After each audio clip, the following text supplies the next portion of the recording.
All right, I'm cleaning out my desk. I'm an estate jewelry buyer, and I end up with a lot of just kind of odds and ends that collect on my desk, and it's time to clear it out.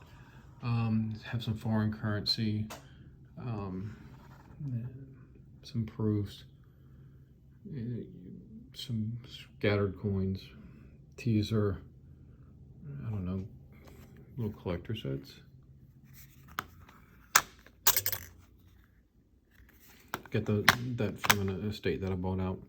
A lot of Indian head pennies, a steel penny there, some nickels, nice little dime, and then some lighters. These have never been used. This one is actually made by, as you can see there, Rolex.